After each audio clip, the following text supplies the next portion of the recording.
Today, I'm proud of the list of speakers we've assembled to wrestle with a topic that is really challenging, legally, technically, and intellectually. Honestly, for most of the time that stablecoins have existed, I've found them fairly boring. But now I see them as a really interesting laboratory for emerging privacy technologies like zero-knowledge proofs and other novel approaches to risk management in decentralized systems. That's exciting in the way that science fiction is exciting. But even the most exciting of all crypto tools we may talk about today likely won't achieve broad adoption if they aren't also both secure and compatible with the law. The law is often at least a step behind technology. These tools are technically complex as it is. We should expect to have some misunderstandings. Education is needed. Many more conversations probably need to be had. This is just one of them. But if it can lead to another one, then we have accomplished the goal today. So today we'll cover a wide range of topics, starting at a fairly high level and ending with a conversation about where the rubber is already meeting the road today with respect to privacy-preserving stablecoins. We encourage you to pay attention to the recurring themes and common threads that run through the agenda, and please ask questions. But without further ado, I want to introduce our first speakers, Michael Mosier of Arktouros and Dante Disparte of Circle.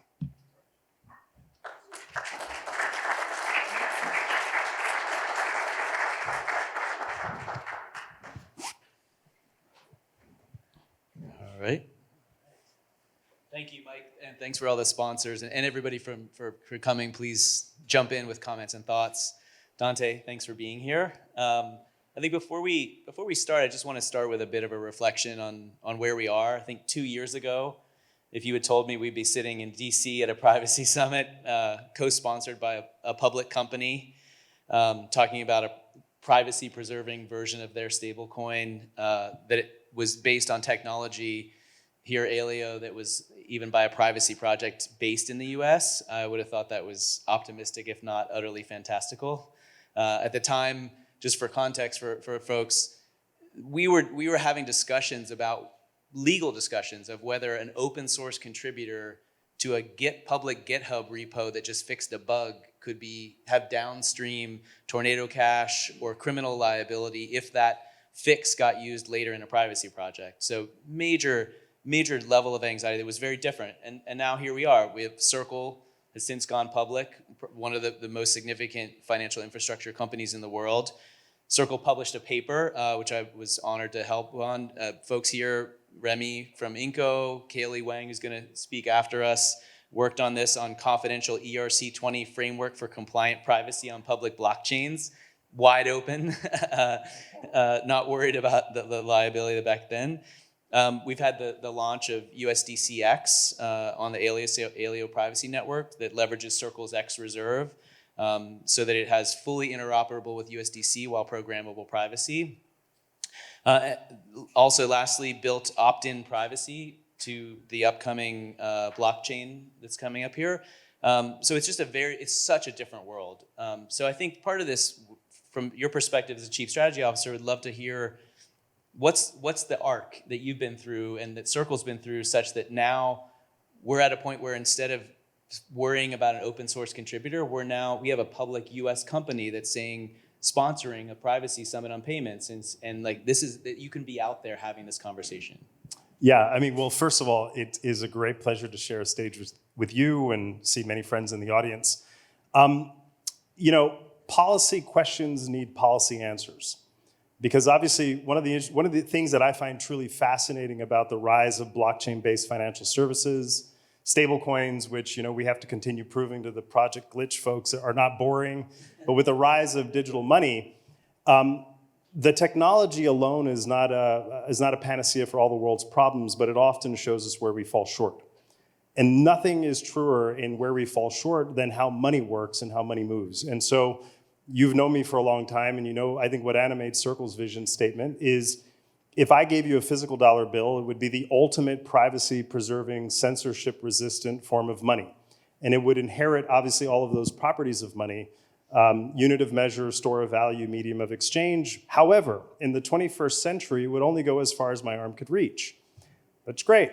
But if you want to move a lot of money, or if you want to move money in an internet-dominated economy or around the world, the money movement systems have fallen woefully short. But at the same time, we have massive problems. One of them is, at some degree, compliance theater and de-risking problems, right? Which is that the post 9/11 financial crime compliance framework has not had an upgrade, and still till today, whole continents and south of the equator is cut off for fear of one bad person making one bad payment. And I use the word bad in air quotes for the transcript. But you fast forward to today, and blockchain-based financial services allow us to go places where money couldn't. But they also have an inherent potential privacy problem. Because the thing that makes law enforcement like the innovation and like the advent of blockchain-based financial services is the digital breadcrumbs that they leave behind. The very first of the global rules that were ever harmonized, FATF, Financial Action Task Force, Recommendation 16, for all crypto assets, the travel rule should comply. And then last quick, maybe policy comment at the outset is America also, not only did we vote in the passage of the Genius Act to enshrine this digital dollar innovation in the form of stablecoins with a common set of rules, a set of rules that would promote rules-based competition, state-based oversight, and a federal framework ultimately. But in that vote, 108 Democrats voted with Republicans, so this was bipartisan. I joke, twice in my career I united Washington. The first was in its hatred of the Libra project, you may remember. And the argument is, if I can't trust you with cat videos, I can't trust you with money. Okay, I know now those boundaries are real. But the second time we reunited Washington was in the desire to regulate this category of innovation and to do so inside the banking system. Now, vis-a-vis privacy though, the passage of the Genius Act is also a categorical rejection of central bank digital currencies, which for a lot of people in the West, not just in the United States, but around the world, it is the ultimate Orwellian form of red button that could potentially deprive people from money. Societally, it was a line too far, and I think that was one of the subtext of the passage of the Genius Act is we want an air gap between the central bank, our money, and how we spend it. That air gap can be preserved in the form of stablecoins and digital finance, but that's an important policy issue that has to be brought up. Yeah, I'm glad you framed it as you characteristically always do with a mission orientation as well. And I think something that has also changed in the last 2 years is that Circle is a public company accountable to many, many people out there.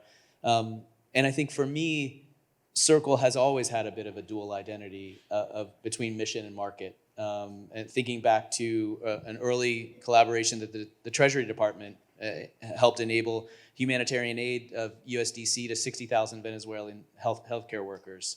And I actually want to read a quote from Circle at the time because I think at the time it was about the humanitarian aid, but I think it could easily apply to privacy today. And the quote was, "This initiative underscores the ability of the internet and digital currency to transform not just how value and money moves, but ultimately also the freedom of people to transact even in the face of brutal dictatorships." Yeah, and honestly, I am so technology agnostic, personally. But I have had the pleasure and the displeasure of being in every major public and every major private conversation since 2019-ish or before on this money boundary set of questions. And obviously, you were once the acting head of FinCEN, and you have a deep pedigree in the highest issues of financial crime compliance and financial integrity. Up to our own devices in the financial integrity domain, we would impose an obligation on a fraction of a penny in a wallet everywhere as just the basis for conducting an international or global activity. And in that world, privacy is a bug, not a feature.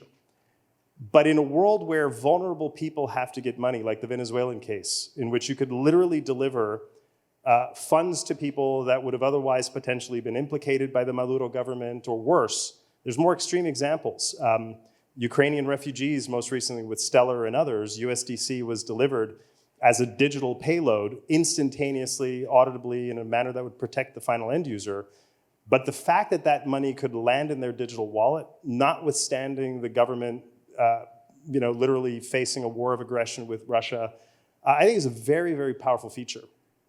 But to do that throughout the entire value chain with privacy protection, I think we have to think of it, digital privacy rights and digital property rights as anchors of the Western system. And the second we start tinkering with it, and there's the proof points of when to not tinker with it are Tornado Cash is one really real example where the argument in the crypto industry, many sadly learned what OFAC was when Tornado Cash was sanctioned by OFAC. We obviously, as a financially regulated company, know and knew, but Circle responded. And the response was, there's a US rule of law standard in which an intervention would follow suit. You fast forward to today, I think there's a big conversation and a fair one about how do we collectively ensure good technologies are not co-opted by bad actors?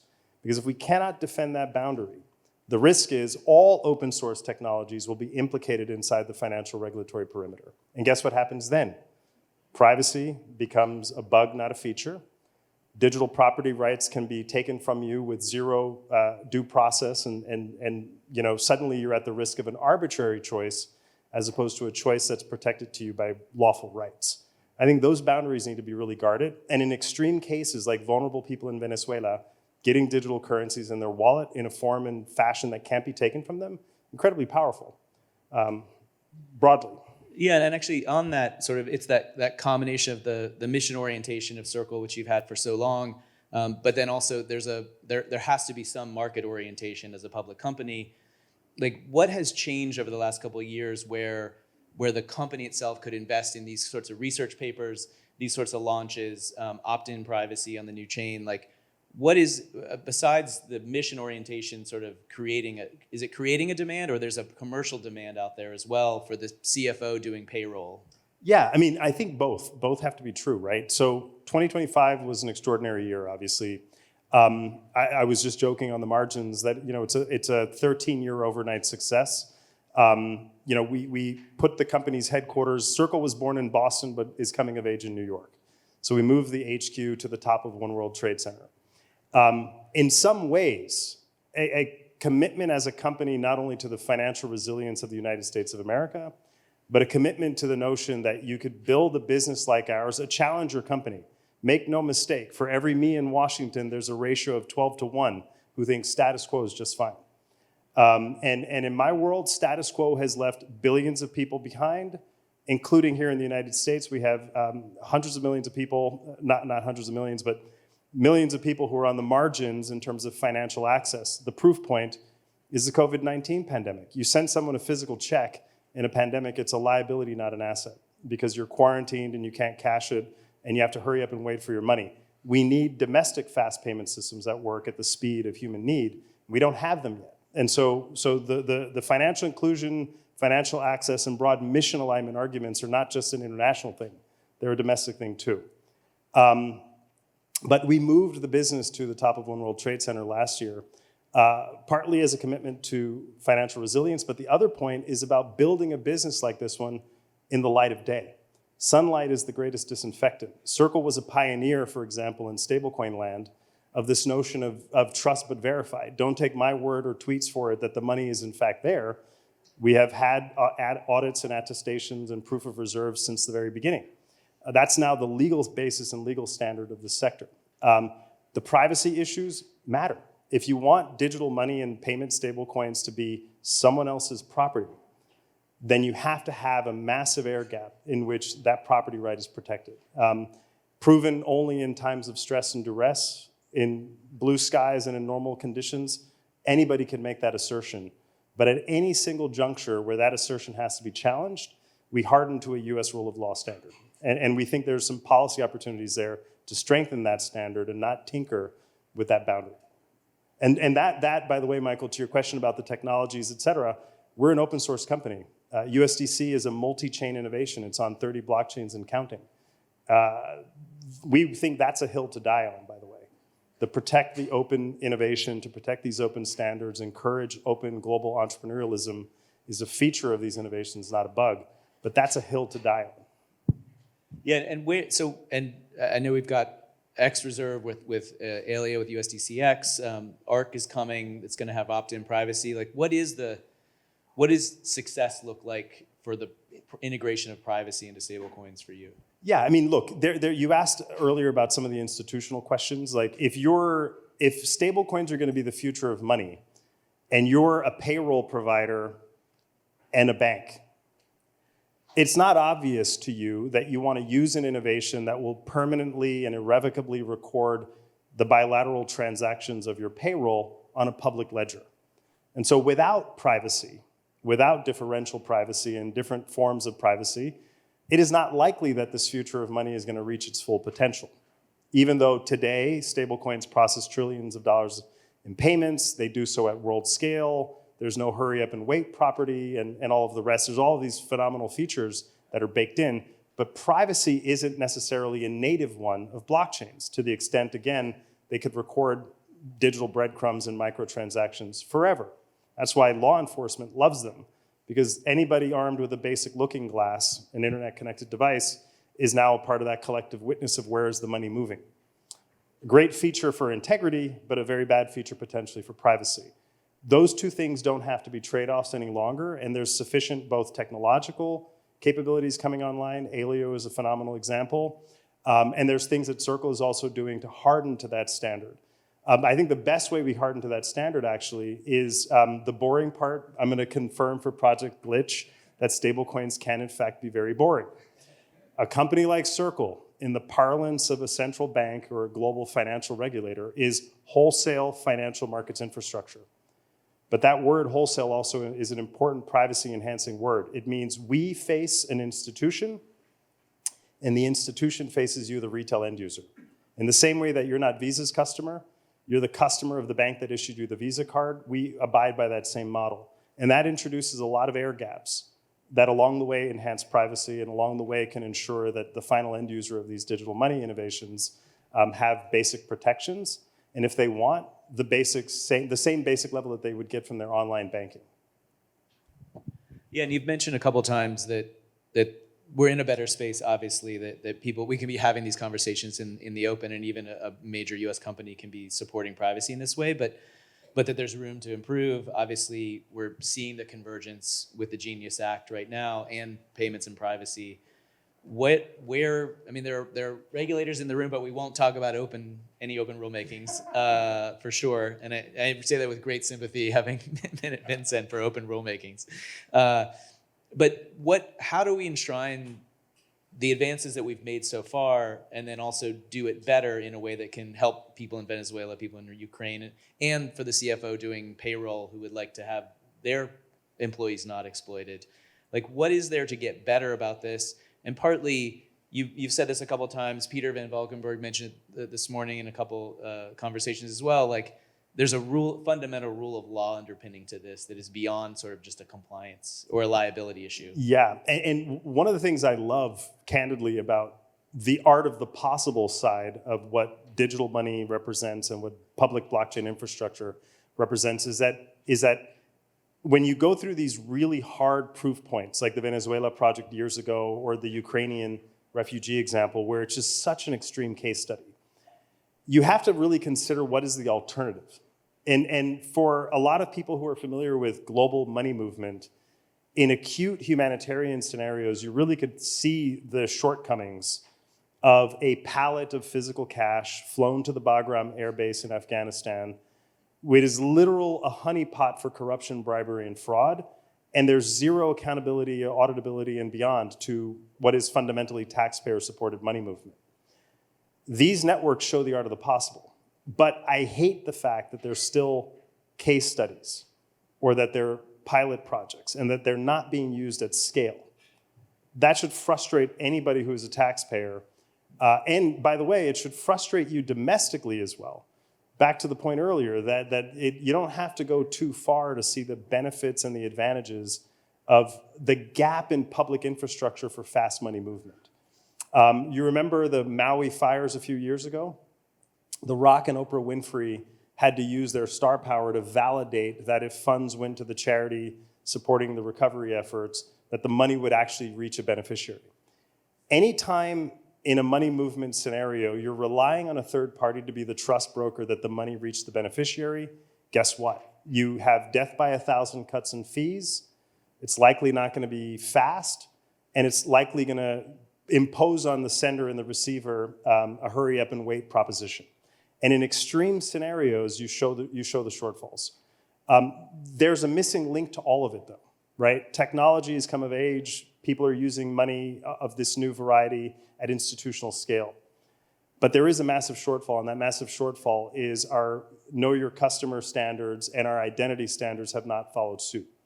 And so we will still have whole cross sections of humanity that are left in the dark, but at least the tech is there that can, through encryption and through other means, enable you to be a trusted counterparty on an open payment network without your identity being a permanent honeypot for identity theft and other risks. We as a society, last quick policy comment, the United States of America abdicated after the Equifax breach that privacy was not an important societal issue in this country.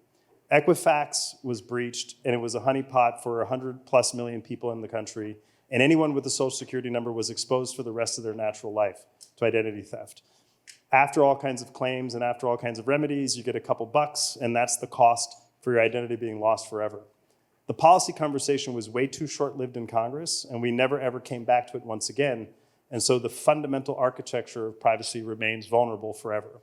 3 credit unions are your pathway for credit, for banking, for lending, and that should be intolerable to us societally if we really cared about privacy. Tech isn't the issue there. It's we've abdicated societally the privacy conversation to something that doesn't really matter. And I think that should make you very uncomfortable.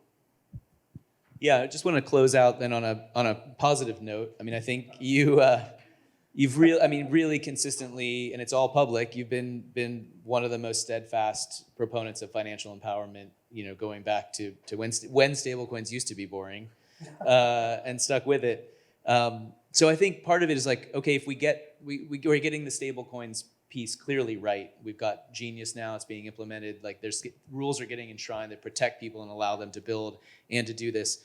What's possible if we get it right on the privacy side? Yeah, I mean, well, what's possible on the privacy side is think of it in the way we experience email.